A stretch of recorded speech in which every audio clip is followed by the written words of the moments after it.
O óleo continua se espalhando pelos 9 estados da região Nordeste e não está descartada a possibilidade de atingir praias do Espírito Santo. Mas já está ali no sul da Bahia, podendo chegar a Abrolhos. O poluente já foi identificado em mais de 2.000 quilômetros da costa brasileira. Enquanto isso, continuam a surgir dúvidas, incluindo a origem desse óleo. Mas não são só essas dúvidas, há outras, né? O consumo de alimentos, por exemplo. Para compreender melhor toda essa situação e os impactos, vamos conversar com o professor Pedro Luiz Cortes, que é professor da ECA e do Programa de Pós-Graduação em Ciência Ambiental, do IEE, o Instituto de Energia e Ambiente, e ele participa do projeto temático FAPESP, Governança Ambiental da Macrometrópole Paulista. Bom dia, professor. Bom dia, Roxane, bom dia, ouvintes, é um prazer falar com vocês.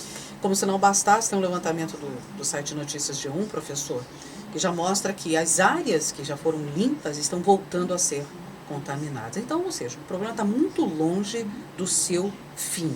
E tem surgido especulações sobre a origem desse óleo ainda, né? A gente não tem, parecia que o governo ia apresentar alguma informação, mas até agora nada. Até agora o governo não conseguiu elucidar a origem do fato, né? O fato gerador. Ele conseguiu identificar de onde vem o óleo, né? Um óleo venezuelano, e isso ajuda a gente a melhor balizar a origem, né, do fato. Tem se comentado, por exemplo, que poderia ser um poço da Petrobras que estaria vazando, né? Isso não é um fato inusitado, já ocorreu, por exemplo, há alguns anos no Golfo do México, um vazamento bastante significativo. Mas o fato é que esse óleo encontrado nas praias, e todo ele é bastante homogêneo, ou seja, praticamente em todos esses pontos o óleo tem as mesmas características, ele não é um óleo nacional. Então, o óleo nacional ele tem uma característica muito diferente desse óleo produzido pela Venezuela. A densidade é diferente, o nosso óleo é mais leve, né, menos denso, e isso coloca por terra essa possibilidade de que seja um vazamento de um poço da Petrobras, tá? Porque seria um óleo com característica bastante diferente desse verificado nas praias. A hipótese que mais tem ganhado força é do transporte ilegal de óleo da Venezuela, né, que são os navios chamados dark ships, né, que eles navegam sem qualquer tipo de identificação, sem contato com satélites, e isso poderia ter ocorrido um vazamento durante o transporte ou durante a transferência de um navio petroleiro para outro já em águas internacionais. De qualquer forma, o fato da gente não saber exatamente de onde se originou, isso já dificulta bastante, inclusive pela questão relacionada ao tempo decorrido, desde o evento em si até que as primeiras manchas fossem detectadas, porque isso transcorreu aí aproximadamente 2 meses.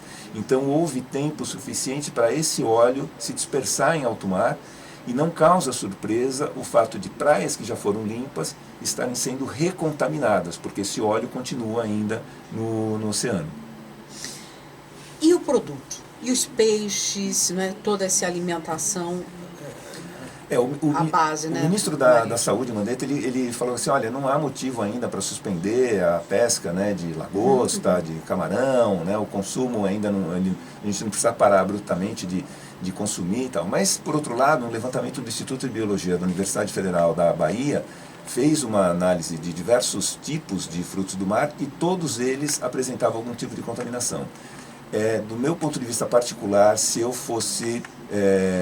tivesse diante da opção de consumir frutos do mar do Nordeste, eu não o faria, sem uma certificação, sem uma análise precisa que garantisse a origem isenta desses produtos, né, porque realmente eles podem apresentar contaminação, mesmo que não seja visível, tá? E isso pode causar prejuízos à saúde humana. Então eu acho temerário essa ideia do Mandetta, falar assim, não, pode continuar consumindo, porque nós temos, como você bem mencionou, são 2.000 quilômetros de costa e não se sabe exatamente a origem, né, de onde foi pescado determinado produto e se isso veio de águas que podem ter algum nível de contaminação.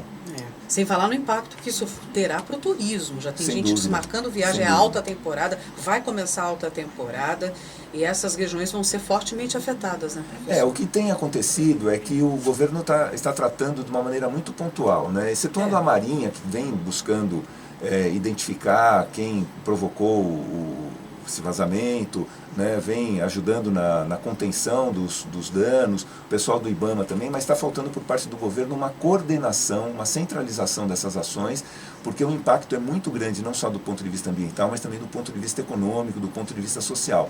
E a impressão que dá é que Brasília está distante disso. Por exemplo, desde que o ministro Ricardo Salles ele fez aquela declaração infeliz a respeito do Greenpeace, parece que ele se retirou, parece que o problema não é mais o Ministério do Meio Ambiente. Ele não tem se manifestado, não tem se posicionado.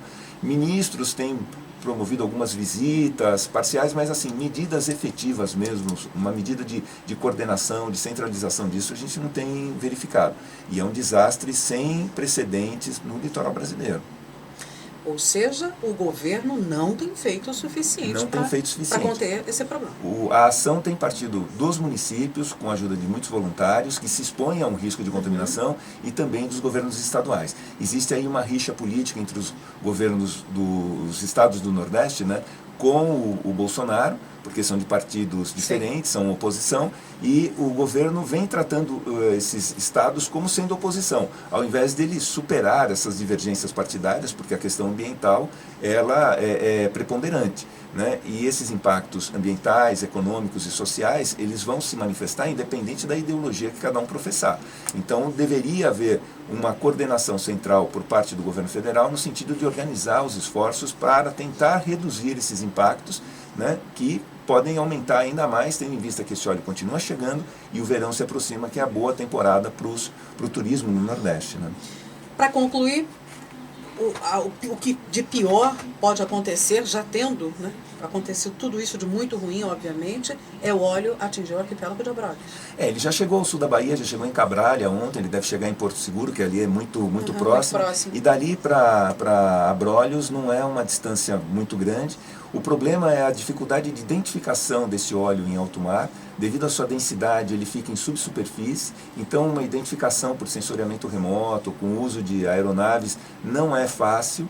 Então esse óleo ele pode chegar em subsuperfície e ele só vem à tona na zona de arrebentação, quando há um maior revolvimento das águas. Então a contenção disso antes de chegar a Abrolhos é bastante difícil. A Marinha tem usado mergulhadores para tentar identificar isso em subsuperfície, mas convenhamos, é um trabalho de formiguinha devido à dimensão do oceano.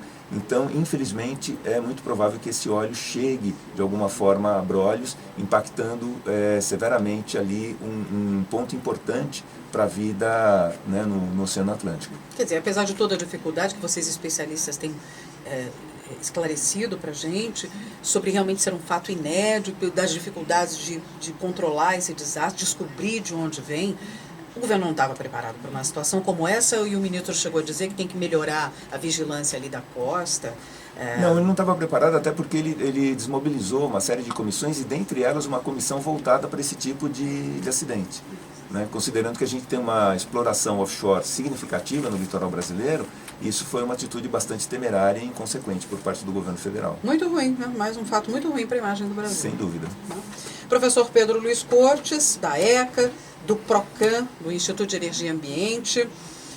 Também tem um canal no YouTube, O Ambiente é o Nosso Meio. Você pode acompanhar nessa nossa conversa, tanto no nosso portal, quanto no canal do YouTube, e compartilhar. Sem dúvida. Muito obrigada, professor. Eu que agradeço, uma boa semana a todos. Até.